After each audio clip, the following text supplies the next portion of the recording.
इस वीडियो में हम बात करेंगे एपिनालेप्सिस के बारे में। एक इंटरेस्टिंग सी इजी सी रिटोरिकल डिवाइस है, तो चलिए स्टार्ट करते हैं अपनी video. Epanalepsis is actually a rhetorical device in which a word or phrase is repeated at the beginning and end of a sentence or clause। यानी कि ऐसा होता है कि एपिनालेप्सिस में आप जो है कोई भी वर्ड या फ्रेज ऐसा देखोगे जो कोई सेंटेंस उससे स्टार्ट हो रहा है और एंड भी उसी से हो रहा है, ठीक है, कोई क्लॉज या सेंटेंस।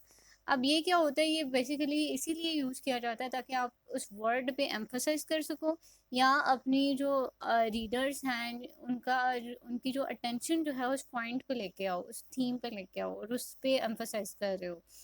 और ये बेसिकली डिवाइसेस जो हैं वो हम स्पीचेस में यूज़ करते हैं, लिटरेचर में यूज़ करते हैं, पोइट्री में यूज़ करते हैं, just to make that point very memorable, right. So अब एग्जांपल है हमारे सामने, blood hath bought blood and blows have answered blows. यानी यहाँ पे आपने देखा एक क्लॉज जो है वो ब्लड से स्टार्ट हुई और वही क्लॉज जो है वो ब्लड से एंड हो गई। नेक्स्ट क्लॉज ब्लो से स्टार्ट हुई और ब्लोज पे ही एंड हो गई। So you can see there is a repetition at the beginning and at the end of the sentence. Next है हमारे पास एक example, the king is dead long live the king.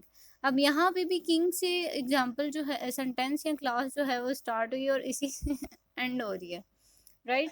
और हमारे पास एग्जाम्पल है, nothing is worse than doing nothing. यहाँ भी nothing से sentence start हुआ और नथिंग पे ही एंड हो गया।